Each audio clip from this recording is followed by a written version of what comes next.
Good. Welcome everybody to another episode 4, I think. Episode 4 of Off the Record with Fridge. I'm Fridge Marcina. Thanks again for joining us. And I got a really special one today, and I'm really thankful because she's based in Canada, and there is a wicked time difference. She's in the past, I'm in the future at the moment. I've got Barbara Beall with me at the moment, who is an actress, director, writer. Correct me if I'm wrong on any of these, by the way. No, it's all correct so far. Yeah. Does poi and is it fire dancing that you kind of label it? Yeah, I do perform with fire, but poi in its non-burning state has always been a bigger passion for me. Yeah. And the kicker is, and we'll get into this soon, that people will be surprised is you're in a Kapa Haka group, Te Tini Maui, based in Vancouver. And I'll be dropping links for the video to that, and we'll talk about it soon enough. And I guess it's listed as specialist act performer. Yep. Corporate entertainment is usually what we call it over here. Yeah, specialty acts. And those include heaps of wicked costumes and things like that, eh? Yeah, and Marilyn Monroe. That's probably my biggest impersonation that I do. But really appreciate you coming on and joining us. How have you been? How's things over there at the moment? Oh, good. Well, first of all, thank you. It's such a pleasure to be here. And Canada's good. I'm in Vancouver, Canada. So that's over on the West Coast. It's actually got a climate that's so similar to New Zealand. We're a temperate rainforest as well, so I can go walk through the parks and see loads of ferns and stuff. Yeah, so we've been a bit wet lately, but we keep getting lots of really nice sunshine too. And in this crazy 2020, our COVID numbers are pretty good, so life is returning to normal, which I'm so grateful for. And, we're on a nice day today, but it's been a horrible winter so far. So wet, so cold. It's winter where you are. Yeah. But very much looking forward to summer. You mentioned COVID there a little, and returning back to normal. Does that mean kind of shows and public things are getting back to normal in that sense at all? Well, since Canada's so big, it's different depending on what province you're in. BC, we're doing really good. So like film production starting up again. You can pretty much go to any shop that you could before. Maybe you'll have to wear a mask or distance a bit, but everything's slowly starting. No like team sports. They still don't know what's happening with schools and stuff, but like gyms are opening and big celebrations are canceled. Like Canada Day as a outdoor celebration was canceled, that kind of stuff. Oh, okay. And that's kind of, we'll get into that later, that Haka Global. But I suppose I should start from where I kind of come across you and your work and how I found you on Insta as well. But there's a group of me and my work friends. They passed on a show called The 100 for people watching up on Netflix. And come across there and we kind of started looking into what it was about, who was in it, where they're from, and that's where we kind of come across you and saw that you're on an Instagram. But just in terms of the 100, for the people that watch it over here, was that a pretty cool experience? It seemed like a big kind of production and things like that. Yeah. Oh, it was so cool. It was definitely the biggest thing that I'd worked on for the longest amount of time. Like, and I loved my character, and to be somebody who's so like powerful and capable and intelligent, and actually I really loved speaking grounder. My first episode, it's so funny.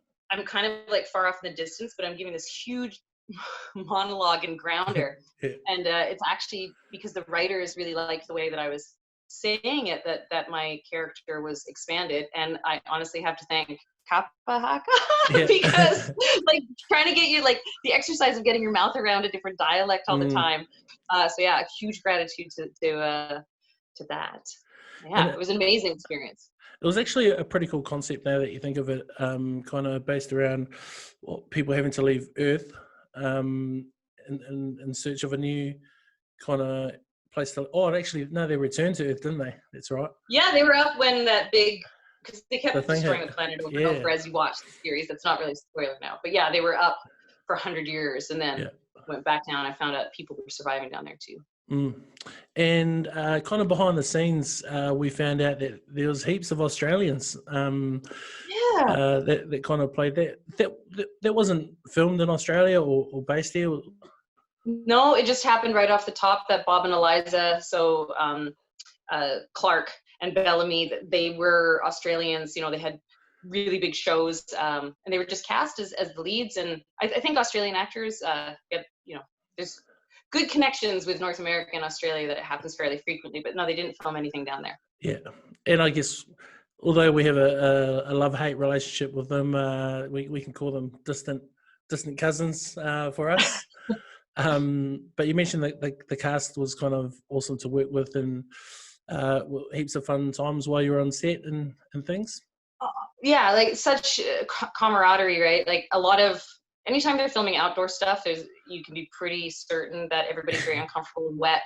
Yeah. And like the extras, they're out there for hours longer than the rest of the crew. Sometimes like we get to go and warm up, and there's a different kind of camaraderie there. But to have like the support of this huge network of people who are being, like all of those grounders and all of those other people there, and just such a beautiful vibe on set, and everyone was really friendly. And my first day there was a bit, kind of, oh wow, this is the biggest thing I've done, and everyone was just so welcoming, and really beautiful people.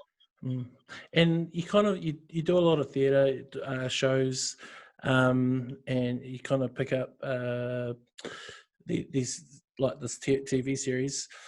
Is it annoying when people ask you about the 100 all the time, or people comment kind of going asking you about the 100 or how it was and things like that? No, never. Like it was such a beautiful experience. I have such deep gratitude to the fans. Like fans will contact me and ask me what's happening with my character, and I love it all the time. I love it.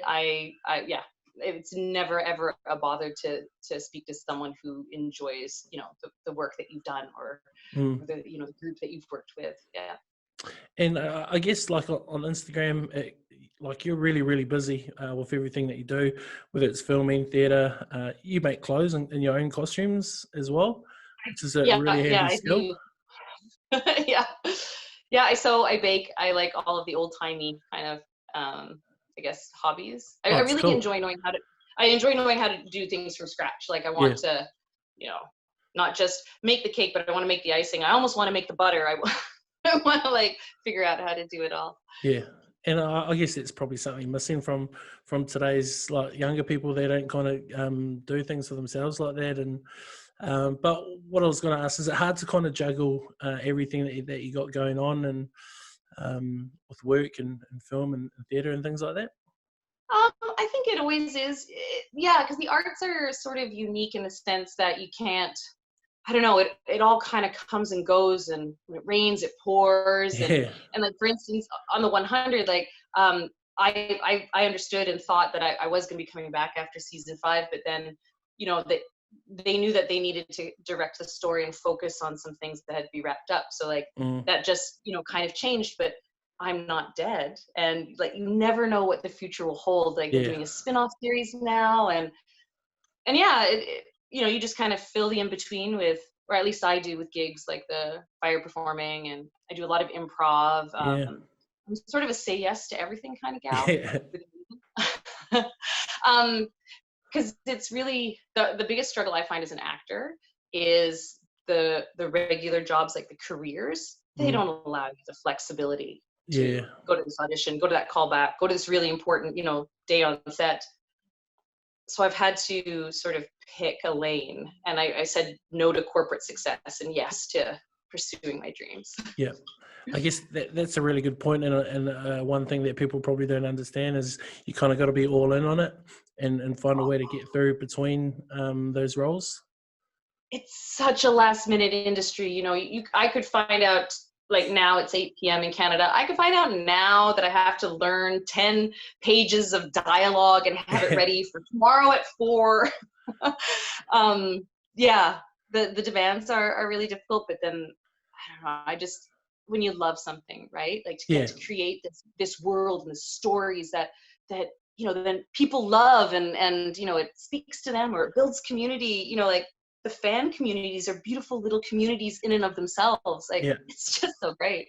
And yeah, I guess that's the old adage, you don't work a day when you're doing what you love and things like that.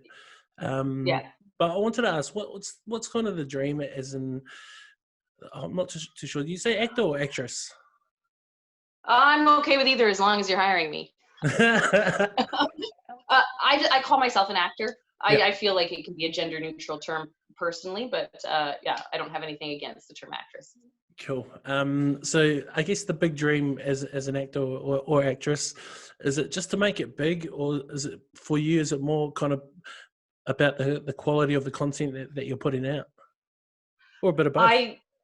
Well, for me, I don't know. I think fame has a lot of downsides. I couldn't imagine going through like difficult life experiences in a fishbowl where all these strangers have their opinions about it. Like my heart really goes out to people in the spotlight who have to go through that.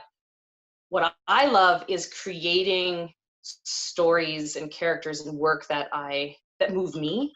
Yeah. And I see it moves an audience. Like to know that you sort of gave someone a shiver, or like you brought them to tears of laughter, or to the verge of tears of sadness. Like to know that you made them feel something and that you created that. I think that's the biggest joy for me. And also there is a joy in like actually performing it, right? Like it's a relationship, I think, with your audience.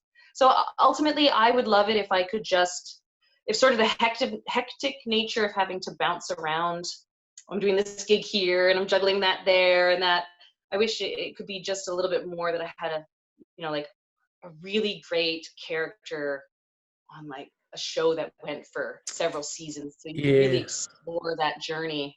I think that would just be, the best. Yeah, that's a good point. And also I would love to do a period drama where I got to wear really gorgeous, maybe 17th or 18th century costumes. Yeah. Because I've seen you kind of make something like that. Is that correct? I think on Instagram. It's an era that I truly love. Like I really enjoy lots of different stuff. But yeah, the 1700s in Europe, they had this beautiful thing called a sack dress, which doesn't sound nice. I'll send you a link so people see what I'm talking about. But to me, just really gorgeous, real intricate and kind of difficult pieces if you're making the full thing. But and here's the thing, and I'm going to get super nerdy here right now, is that the method of construction was different, that people understood the weave of fabrics, to understand the cut of fabric so that they would hang in a different way. And they didn't put, like nowadays you put on a whole dress, it's all one piece. Back then you'd put on this part and then you put your pockets on and then you put your overskirt on and then you put like the sleeves on and then you pin on another thing that's completely different. I find that really fascinating.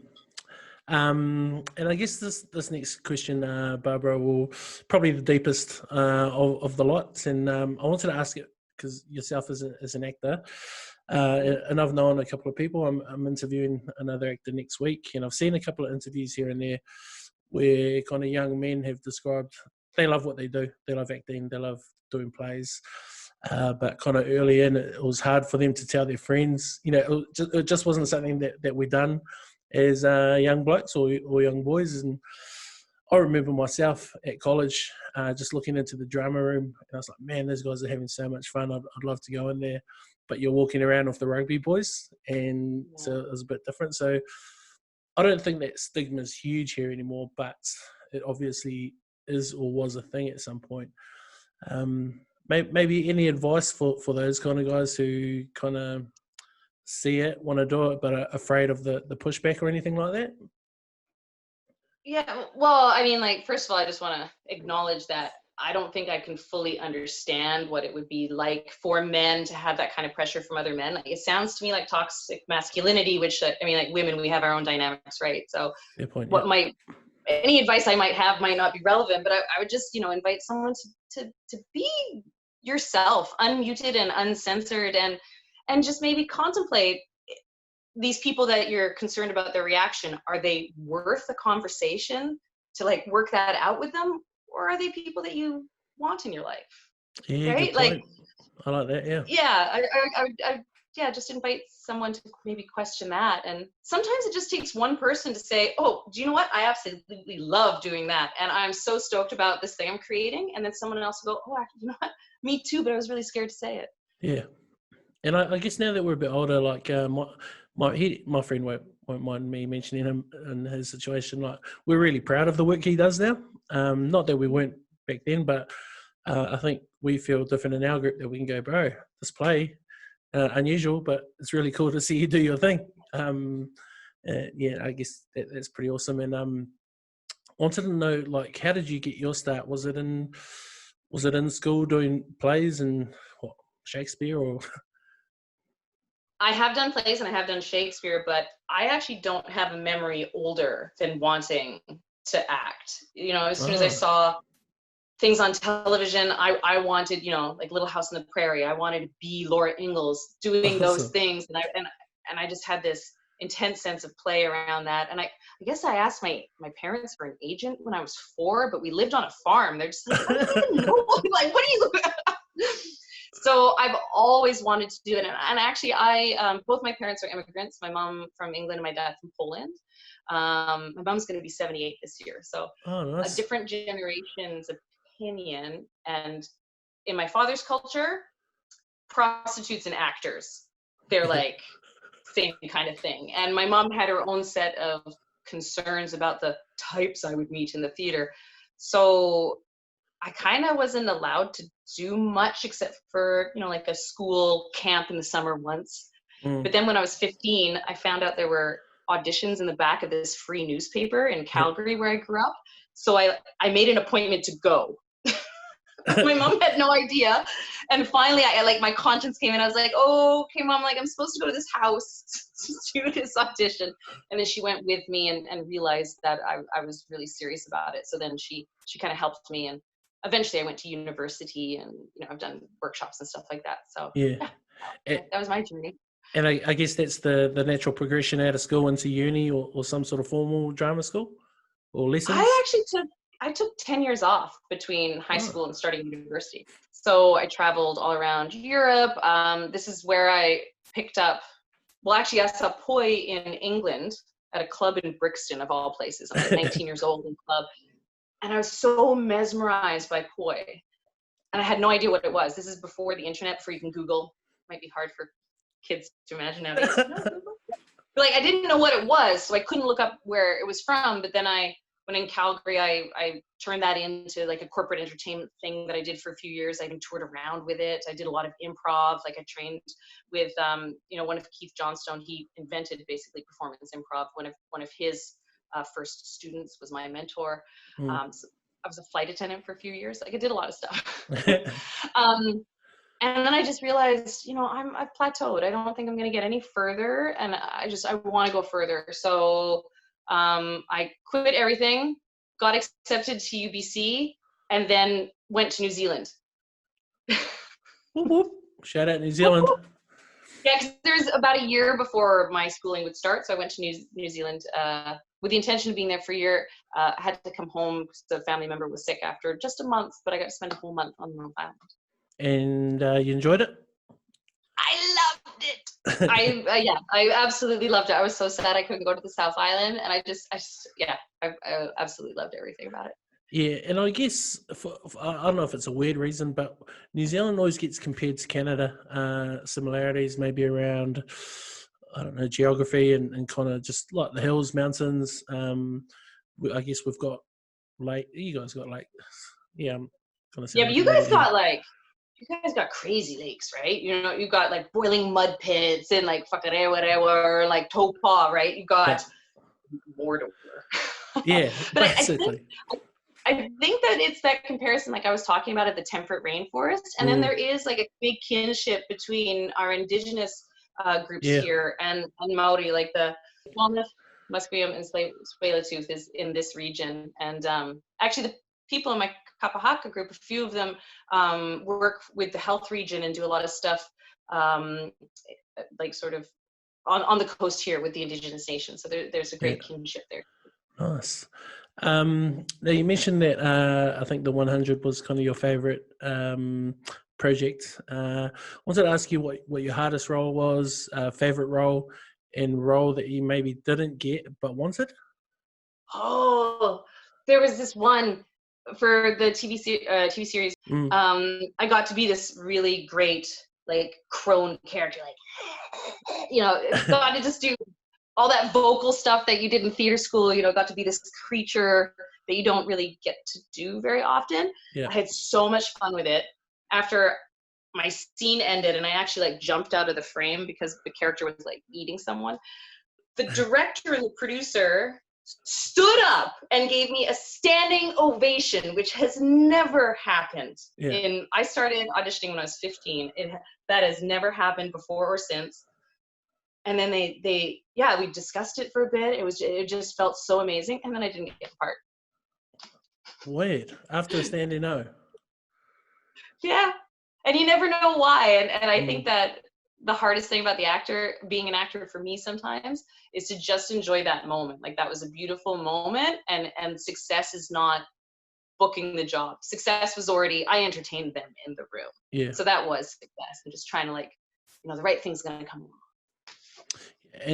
You spoke earlier about having a long-term role where you can develop a character and kind of get to know a character a bit more and kind of grow into it.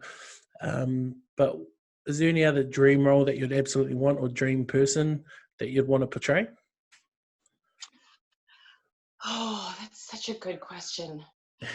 Eleanor of Aquitaine and Elizabeth I are just such amazing women in Western history. I would love to play one of them. Yeah. Also, Ripley from the original Aliens. That would be pretty awesome. Yeah. Oh yeah. The old comeback. Yeah, that would be nice, eh? Yeah.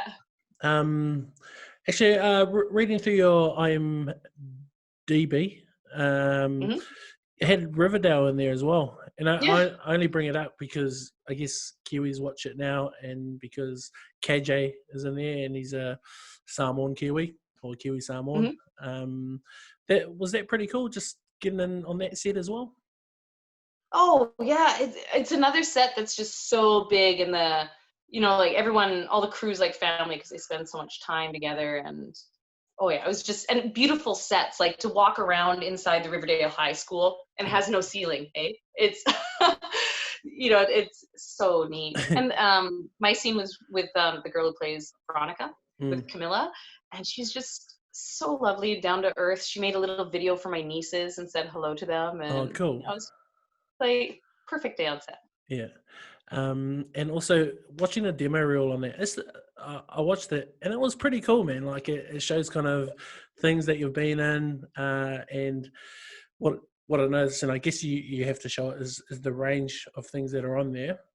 Now, is it important to show range in the industry, or is that just something that you hear on TV shows? Like, you got to have range, kid. Interesting that you say that, because there is a lot of talk that you need to have range, and obviously that's a great thing to have. But I have also been told that I can just be so different that they don't know where to put me. Right. So I don't know. I just figure, I don't know, I can't spend all my time imagining what they want. So I'm just going to be me, and the right roles have come along, and they're going to keep coming along, one day. Agreed. Which could be tomorrow. You never know. Indeed. Now here's the kicker part of the interview for my guys watching and people watching, and we mentioned it earlier around Kapa Haka and the group that you're in, is that scrolling through your feed, I saw pictures of Kapa Haka and I was like, hey, this is unusual, and that's where I dropped the first message, and I was like, hey, what's with the Kapa Haka? And then you mentioned that you joined a group over there in Vancouver. You guys do events and stuff. For those watching, I'll drop the link in the description for Haka Global, where it shows you guys doing a Canada Day, a performance there, a really good performance. Was that your first performance with them? No, but it was probably the biggest for me anyway. Because I've been involved with the group about 5 years ago, 5 years now.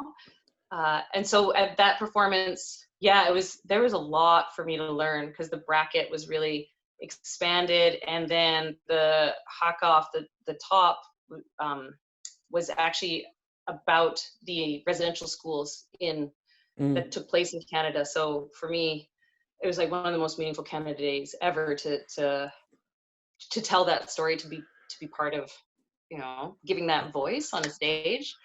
So often Canada Day is like, woohoo, forget that we're colonialism.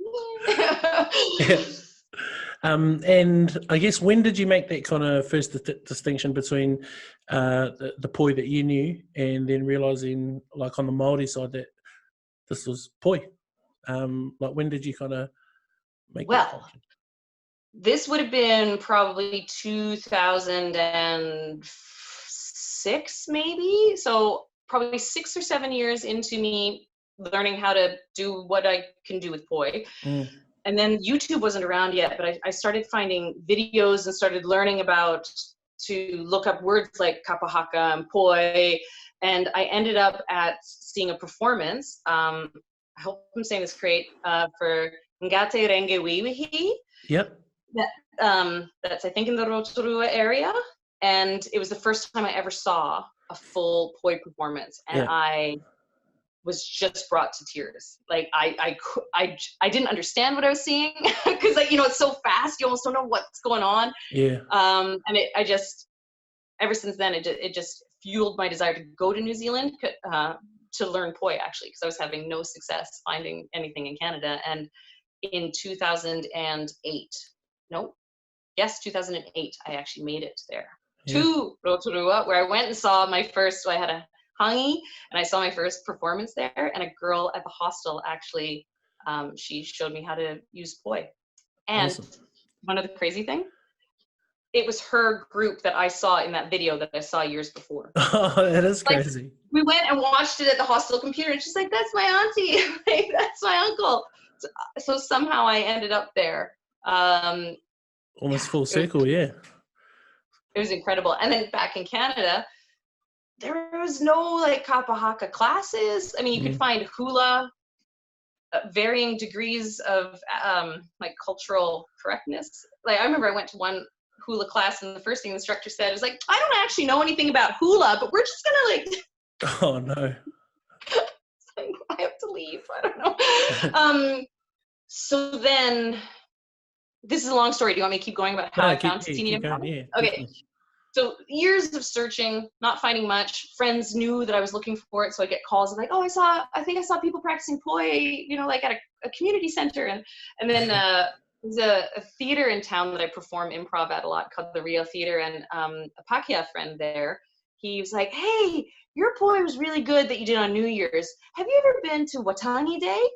And I was like, "No, what is this?" And he sent me a link. It was like a week later. So I went and I watched Te Tini on Maui perform. And at the end, the leader, Mara, she said, "Well, if anybody wants to join, come talk to us." So I was like, like, where am I? Because it's so moving, right? And I ran down. I was like, "Can anybody come?" And they gave me the address, and I showed up, and I've just been going ever since. Nice. And kind of, what was the biggest challenge? Like, obviously there's straight away cultural difference, language difference. Was it the language difference that was just your biggest challenge, trying to learn everything? It was there was a lot going on because I was so thrilled to be there, and there was the language part, but not everybody in the group was singing all the words anyway. So there was just like this beautiful inclusiveness to it, that it was, you've shown up, stand in line, just keep up, I guess, is kind of the, or join us is the vibe. And so I think I was most stressed out about getting the moves. It is really hard. Kapa Haka is really hard. Don't worry, I know. To get all the hand, I'm sure everybody listening knows this, but yeah, I just found it so difficult to get my feet doing one thing, my hands doing another thing. I didn't know how to sing, and then trying to get the words on top of it. So it was like, I don't know, just something. I had such desire to do it. It's kind of like what you said earlier, that like when you enjoy what you do, you don't work a day in your life. And I would actually rehearse, oh my gosh, like 3 hours a day leading up to that Canada Day. And we went to a powwow where there was like a lot lot for me to remember. I was very driven by not being the worst. I was like, I can't be the only non-Indigenous person in the group and the worst. Yeah, I guess it's funny though. I guess over here, kids, like in primary school, you're just in the Kapa Haka at school as kids, and then you're not. You just go through college and high school and things. At the rugby club, we have a club Haka we do for special occasions, and just last year, just finished learning it, confident, and now we've changed it this year to be a bit more gender neutral, to not just be about the male warriors. And now some of the women's team have joined in the Haka, which is cool. And I still haven't had the confidence to bust out a pukana yet. I'm still working on that, which I will very soon. But yeah, even over here, like people are not throwing into Kapa Haka. People do Kapa Haka. Then you grow up, and yeah, it's just everywhere. I guess it's kind of the norm here. But I wanted to ask you, you've done heaps of performances with Te Tini on Maui, and I noticed you performed, and I messaged you yesterday about it in at the Polynesian Cultural Centre in Hawaii. Mm-hmm. One of my favourite places in the world, Hawaii, and the Polynesian Cultural Centre. How is it there? Because they've got all those different villages. They've got the students that do all the performances, and they have a really strong Kapa Haka there as well. Oh, it was amazing. Like to get to go with the group. We all stayed in an Airbnb, and then our musical director Patrick, he changed some stuff on us last minute. So we're rehearsing like crazy, and then going to the actual Polynesian Cultural Center. I've been there twice as a tourist before. Oh, so cool. Walk in with the group, and like we go to the marae, because they've got a beautiful marae there, and we're part of the procession brought in. And then you're right, the group there on stage, their performance was mean, man. Oh, it was so good. And then yeah, it was magic. I don't know if there's any other way to put it. Like, just something about Kapa Haka that just speaks to my soul. Like, I can't explain why I love it so much. And it just feels like such an honor and a blessing and a joy to do it. Like, there's very few performances where you really get to like pukana and at the top of your voice, like say these words with meaning, and then get to be all beautiful and pretty too. Yeah, and they've got really good food, like I mentioned as well, at the Polynesian Cultural Centre. Which they should. But it was funny going there as a Kiwi, and you walk into the marae, and we just, because we've seen this quite often, we just sat at the back, and we're like, oh, we know this one, so we're just singing along in the back of the room. But they must put a lot of time into their rehearsal and things there. Yeah, and the performers, they don't just stay at one island's performance. They'll actually rotate. So yeah. Wow. That's a tough amazing. day, yeah. I watched Haka Global, like I said earlier, and you kind of mentioned in that just this connection you had with Kapa Haka Opoi kind of spoke to your soul, and you look very much at home in that group. I love how kind of serious you took it, because it can be done wrong, if people don't do it right, or do it with a bit of seriousness and things, but you've done it absolutely right. Was it important for you to have kind of a genuine connection to it as well, and that type of performance? Oh yes. Oh yeah. Because also, fortunately, I come from like a conservatory background as an actor training, so to be grounded in the moment and have your intention, and I think because I've done so much performance, like I didn't have an intrinsic fear of going out there getting it wrong. Like I still worry about those things because I'm human, but as an actor, I think you kind of train through some of that stuff, and like give your all. Oh yeah, I took it so serious. I take it so seriously. I don't know how you could not.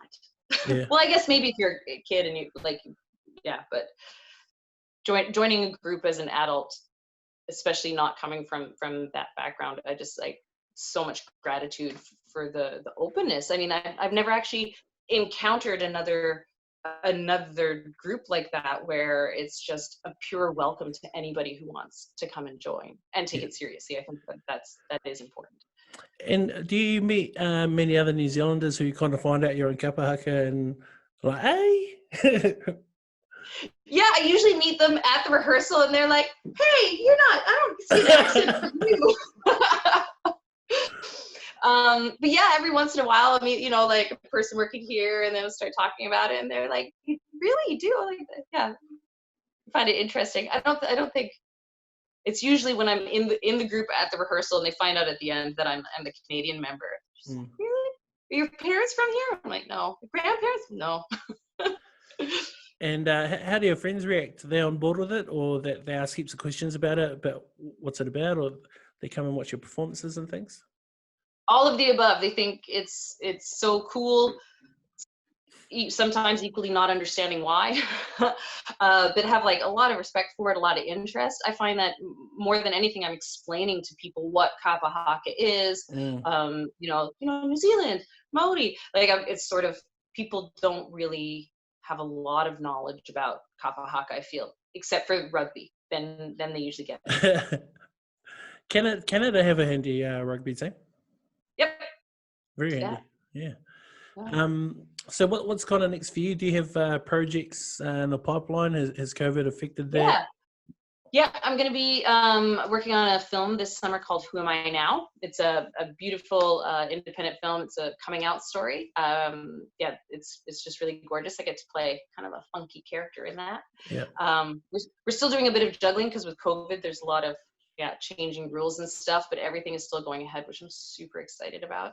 And then aside from that, corporate entertainment, we're starting to do like blended events. So, you're at a venue and there's half the guests there, but then everyone else is on Zoom. So I did one of those where I was the host that we patched through the Zoom so people could see, so like the evolving gigs. And then, other than that, I'm just kind of working on the things that bring me joy, like some sewing, baking, making a lot of bread. Big fan of the baking.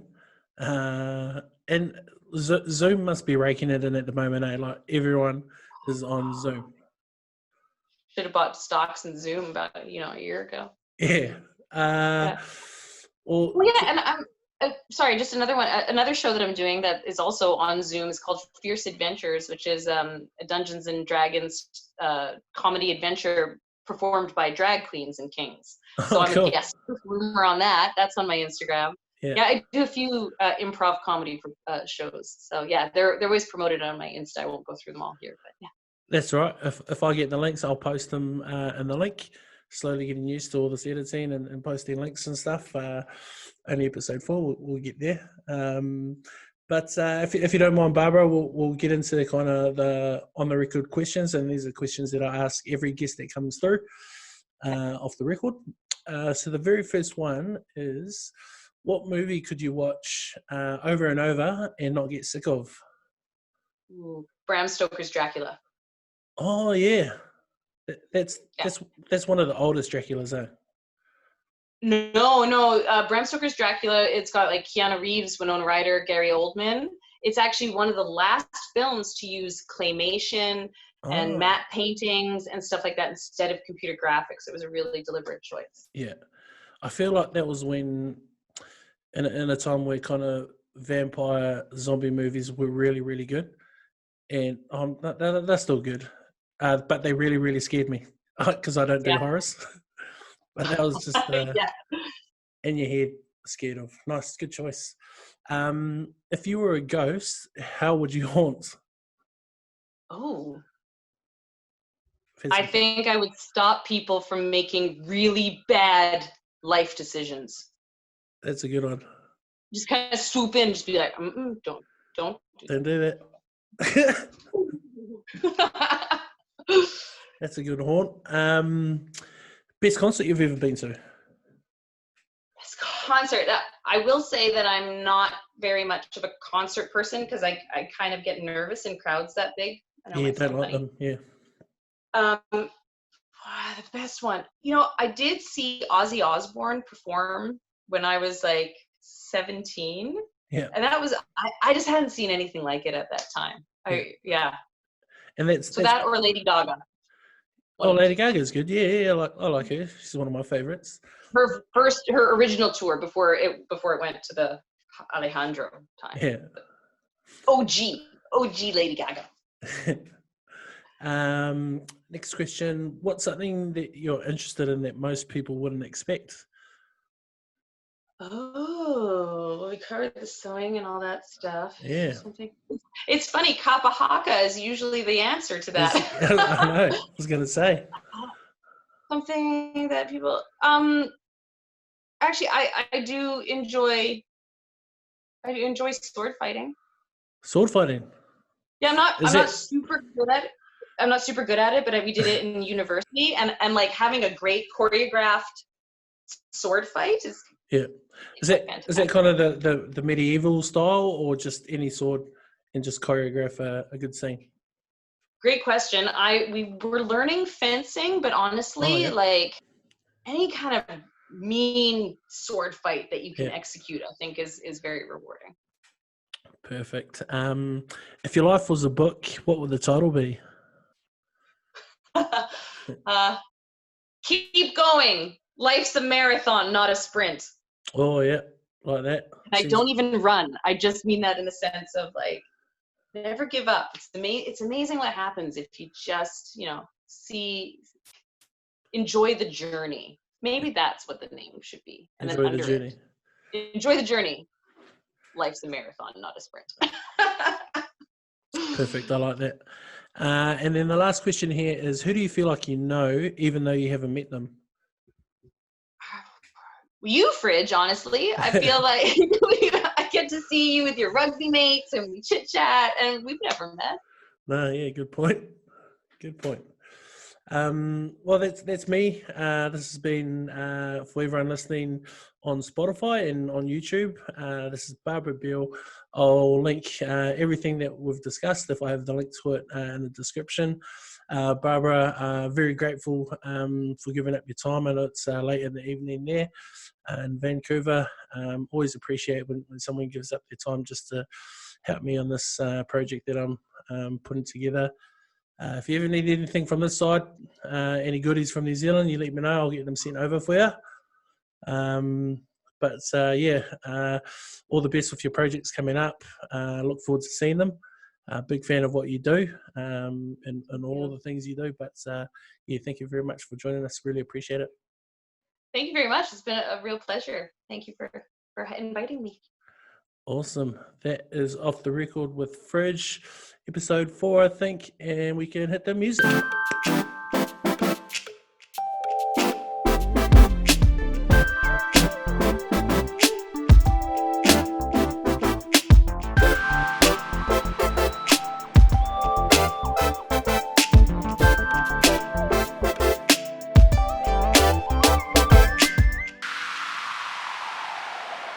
Please stand by.